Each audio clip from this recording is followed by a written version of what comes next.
Okay, dear students, so today we are going to discuss tragedy. Okay, tragedy you have gone through, I am very sure, so many different kinds of tragedy in literature. For example, Julius Caesar, Hamlet, King Lear, and Othello or Macbeth, Shakespeare's tragedy. So now the very important question for the examination is what is tragedy? We all are aware of what is tragedy, but when it comes to be written, then we don't have any idea how to answer to this question what tragedy is. So today in a very simple language I will explain for the exams only that how you will answer to this question what tragedy is. So no doubt tragedy is a famous form, okay, it is a famous form of drama, as I have mentioned that you have read. So surely you have read so many different kinds of drama, and in drama you have also gone through the tragedy. So it is a form of drama, right? So now this word tragedy, it has been taken or it has been derived from the Greek word. Like your other words, tragedy is not an English word. We can say that it is originally, it is a Greek word, that was tragödia. Tragödia, which means a goat song. And this question, okay, this is most important because it is always asked in the exams that tragedy is an Italian word, a French word, a Russian word, or a Greek word. So never forget, tragedy is a Greek word, that is tragödia. Another question is always asked that what does it mean? Okay, what does tragödia mean? So it means a goat song. Tragödia means a goat song, right? So now what tragedy is? Tragedy is actually in a very simple language, if I will start to explain, tragedy is such a story which always ends in sadness, in unhappiness. So in a very simple word we can say that tragedy is that kind of drama. So now when you have to write in the exam, you will write that tragedy is a drama, or tragedy is a story, or tragedy is a play ending, okay, with the sad note of sorrow. Means tragedy is such a drama that always ends in an unhappiness, or in a we can say that in a sad note of sorrow, or in unhappiness, right? Tragedy always has an unhappy ending. So that's very simple. Means within one line you can answer very well to this question. So tragedy is a play ending with the sad note of sorrow, and because it always ends in unhappiness, in sadness, in sorrowfulness, so naturally we can say that the atmosphere of the drama is always very serious. Why it is serious? Because there is a sadness, there is an unhappiness. The characters, or the concept, the theme, the story, that is always full of tears, full of, means it is full of tragic events, tragic incidents. They always take place here and there. So now the atmosphere of our drama is always very serious, right? So now the tragedy, it deals with the, in brief we can say that it deals with the dark side of life. Dark side of life, it has always two sides, that is bright side and dark side. And when we have to describe tragedy, when we are going to write about tragedy, then we always look only and only at the dark side, right? Means in tragedy what happens that we always ignore the bright side, or we don't focus on the bright side of life. Some critics, they always criticize these kinds of drama, tragic drama, that how can it be possible? Because in our life we don't have completely a tragedy, right? Because there is no person in the whole world who can say that he is completely, he is full of sadness and there is no happiness in his or her life. And life is a mixture, life is a blend of both, that is joys and sorrows. So some critics, they always criticize these kinds of drama. So now focus on this, that tragedy always deals with the dark side of life, and because it has to deal with the dark side of life, this is the reason that the dramatist, he has to create such an atmosphere that is always full of seriousness. And now the characters, because it is, there is a seriousness, there is a sadness, and there is also a darkness of life, it is always presented. So if you try to remind King Lear of William Shakespeare and Macbeth, then you will find it out that what kind of darkness, okay, what kind of dark side of life is presented by the dramatist Julius Caesar. Why I am mentioning only all these particular dramas? Because you all have gone through only these kinds of drama. And Shakuntala also, Shakuntala, that there was also some episodes of tragedy, though the end of Shakuntala play was not unhappy end, okay, that was not a sad end, there was not this kind of tragedy. So now the characters, what kind of characters you will have now, because the atmosphere is serious, so our the characters, they must also be serious, and because they are serious, so they must be full of philosophy. Means in, we can say that in sadness, in unhappiness, or in woe, the people, they always become philosopher, they always become very deep, very profound, and they start to think of the existence of life, like Hamlet, to be or not to be, that is the question. So in this kind of drama, we always find that the characters presented by the dramatist, they are getting a philosopher, okay, with the passage of time, and they come to the reality of this world, reality of the people, reality of the relation, they come to know the truth of this world and of the human being. So all these kinds of variety of characters is presented by the dramatist. So tragedy is always a presentation of the dark side of life, and now in it the characters are involved, they are involved in circumstances that impel them towards an unhappy fate. There is no person who say that I want to cry, I want to shed tears, I want to be unhappy, I want to be very gloomy and I like it. No, there is no person.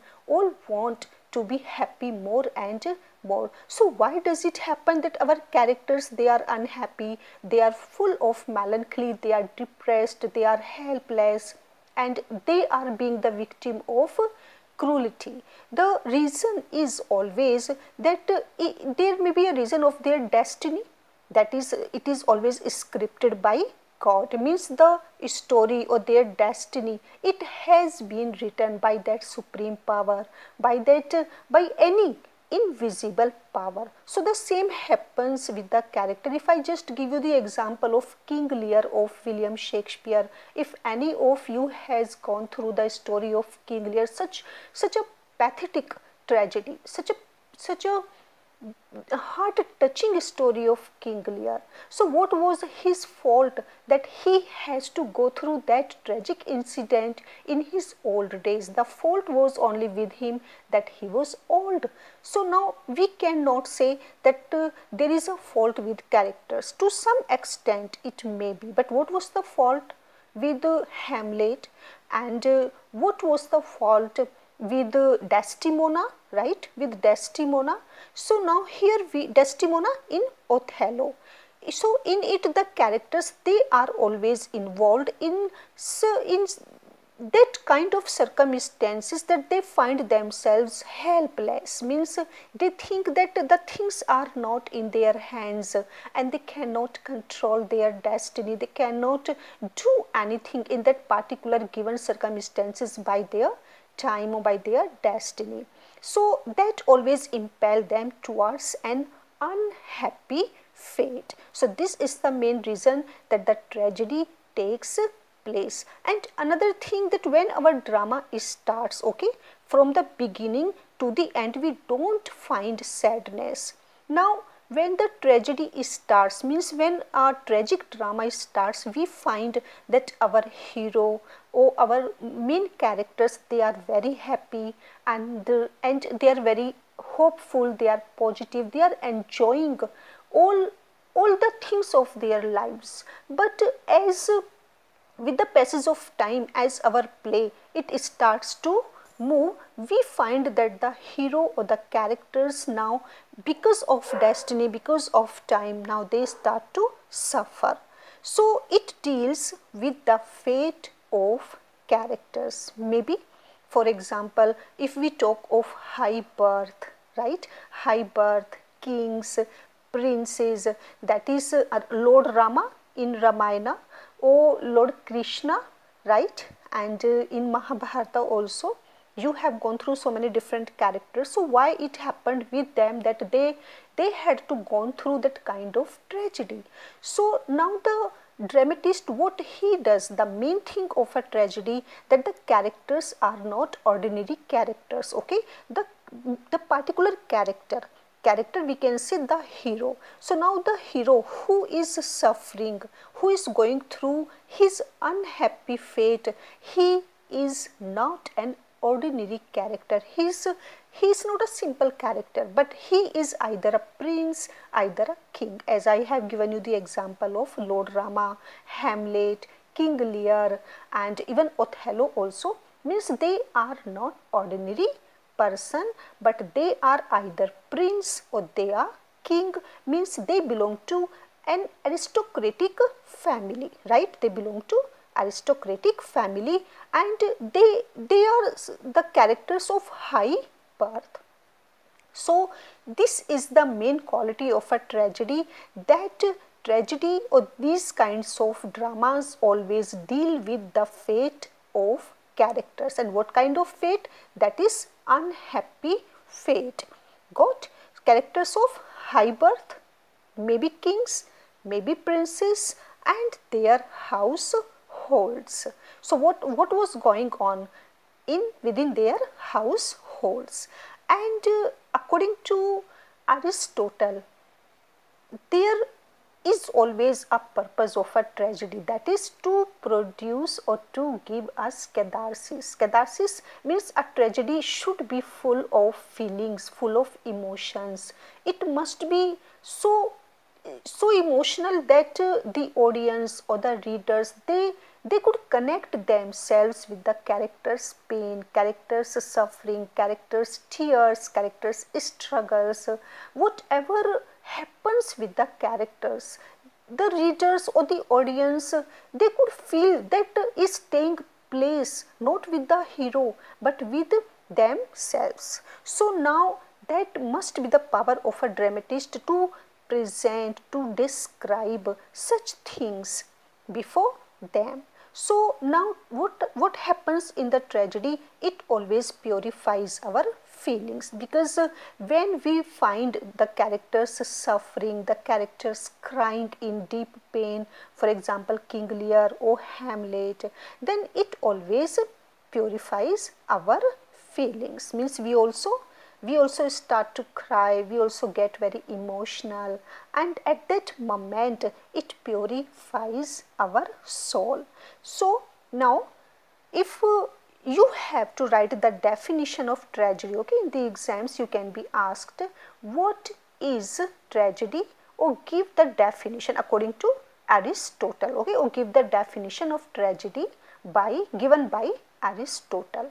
So now according to Aristotle, tragedy is a representation, okay, tragedy is a representation of an action. According to Aristotle, tragedy is a representation of an action. Because what is drama? Because drama has to be performed on the stage. So the tragedy, it must be a representation of an action. If there is no action, that can never be called a drama, because it has to be performed on the stage, and that action must be serious, right? Because the dramatist, he has to create an atmosphere of seriousness. So tragedy is always serious and complete. Complete in itself, there must be a beginning, a middle, and an end. So it must be complete and of a certain length. There must be a fixed length of a tragedy. Means it must not be too short to understand or too lengthy to forget. So there must be a certain length of a tragedy according to Aristotle. Within 2 or 3 lines you can give this kind of definition, and it is expressed, right? It is, that is a very lengthy definition given by Aristotle, but in brief you can write just like this, that tragedy is the imitation of an action, serious, complete, and of a certain magnitude in a language, in this way.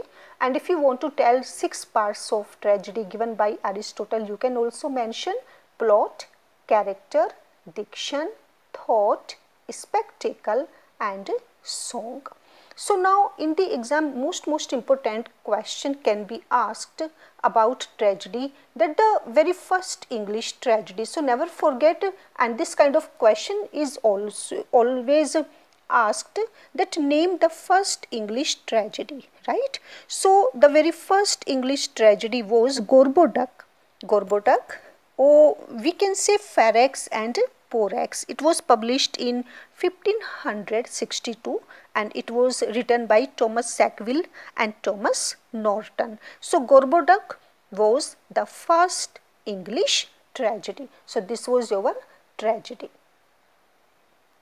So this is the first English tragedy name, Thomas Sackville and Thomas Norton's. Okay, Gorboduc. Most important question.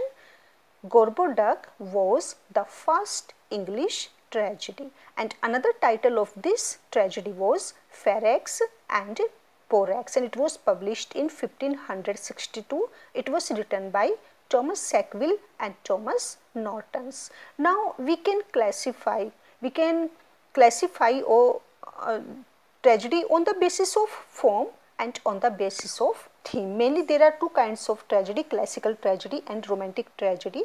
And now if we divide or if we classify tragedy on these basis, then there is on the basis of form, okay, on the basis of form, classical tragedy and romantic tragedy. But on the basis of theme, on the basis of matter, the horror tragedy, the heroic tragedy, sentimental tragedy or restoration, heroic tragedy, restoration tragedy, sentimental tragedy, she tragedy, because she tragedy, it was mainly focused on women character. So this is why that it is called, or this name has been given to this kind of tragedy, she tragedy and domestic tragedy, right? So there are so different kinds of tragedy, but mainly we have to focus only 2 kinds of tragedy on the basis of form, that is classical tragedy and romantic tragedy.